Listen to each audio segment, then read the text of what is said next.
City ರವಿಯನ್ನ Lakshmi Hebbalkar ದೂರಿನ ಮೇರೆಗೆ Khanapur police ಠಾಣೆಯಲ್ಲಿ ಇರಿಸಿಕೊಂಡಿದ್ದಾರೆ.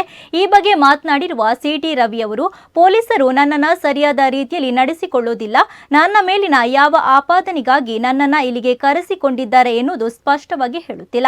ನನ್ನನ್ನು ಕ್ರಿಮಿನಲ್ ರೀತಿ ನಡೆಸಿಕೊಳ್ಳುತ್ತಿದ್ದಾರೆ.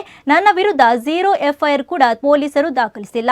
ನನ್ನ ಪ್ರಾಣಕ್ಕೆ ಕಂಟಕವಿದೆ ಎಂದು ಸಿಟಿ ರವಿಯವರು ಖಾನಾಪುರ ಪೊಲೀಸ್ ಠಾಣೆಯಲ್ಲಿ ಅಪ್ಲೋಡ್ ಮಾಡಿದ ವಿಡಿಯೋದಲ್ಲಿ ಗುಡುಗಿದ್ದಾರೆ. ಸುಮಾರು 8 ಗಂಟೆಗೆ ನಮ್ಮನ್ನು ಖಾನಾಪುರ ಪೊಲೀಸ್ ಠಾಣೆಗೆ ಕರ್ಕೊಂಡು ಬಂದಿದ್ದಾರೆ. ನನ್ನ ಮೇಲೆ ಯಾವ ಮೊಕದ್ದಮೆ ದಾಖಲಾಗಿದೆ ಅಂತ ನನಗೆ ಹೇಳಿಲ್ಲ.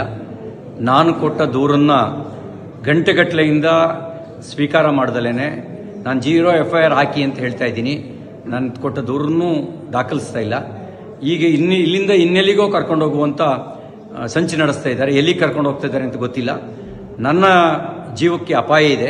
ನನ್ನ ಜೀವಕ್ಕೆ ಏನಾದರೂ ಅಪಾಯ ಆದರೆ ಅದಕ್ಕೆ ಕಾರಣ ಇಲ್ಲಿರುವ ಕಾಂಗ್ರೆಸ್ ಸರ್ಕಾರ. ಅವ್ರ ಜವಾಬ್ದಾರಿ ಹೊತ್ಕೋಬೇಕಾಗತ್ತೆ.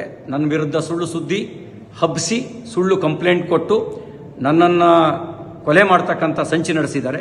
ಇದಕ್ಕೆ ಸಂಬಂಧಪಟ್ಟಂತೆ ನಾನು ಸಭಾಪತಿಗಳಿಗೂ ಈಗಾಗಲೇ ದೂರು ಕೊಟ್ಟಿದ್ದೀನಿ. ಹತ್ತತ್ರ 3:45 ಗಂಟೆ ಆಯಿತು ನಾನು ಪೊಲೀಸ್ ಠಾಣೆಗೆ ಬಂದು. ಏನು ದೂರಿದೆ ಅಂತಲೂ ಹೇಳಿಲ್ಲ, ನಮಗೆ ಏನು ಬೇಕು ಅಂತಲೂ ಕೇಳಿಲ್ಲ.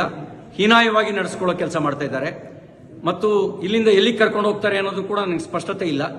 ನನ್ನ ಜೀವಕ್ಕೆ ಏನಾದರೂ ತೊಂದರೆ ಆದರೆ ಅದಕ್ಕೆ ಪೊಲೀಸರು ಮತ್ತು ಇಲ್ಲಿಯ ಸರ್ಕಾರ, ವಿಶೇಷವಾಗಿ ಲಕ್ಷ್ಮೀ ಹೆಬ್ಬಾಳ್ಕರ್, DK ಶಿವಕುಮಾರ್ ಅವ್ರ ತಂಡವೇ ಇದಕ್ಕೆ ಕಾರಣ ಆಗುತ್ತೆ ಅನ್ನೋದನ್ನು ಈ ಮೂಲಕ ನಾನು ತಿಳಿಸೋದಕ್ಕೆ ಬಯಸ್ತಾ ಇದ್ದೀನಿ. ಎಲ್ಲವೂ ನಿಗೂಢವಾಗಿದೆ. ಯಾವುದೋ ಕ್ರಿಮಿನಲ್ಗಳನ್ನು ನಡೆಸ್ಕೊಳ್ಳೋ ರೀತಿಯಲ್ಲಿ ನಡೆಸ್ಕೊಳ್ತಾ ಇದ್ದಾರೆ. ಅವರು ನಡೆಸ್ಕೊಳ್ತಿರೋ ರೀತಿ ಅನುಮಾನ ಹುಟ್ಟಿಸ್ತಾ ಇದೆ.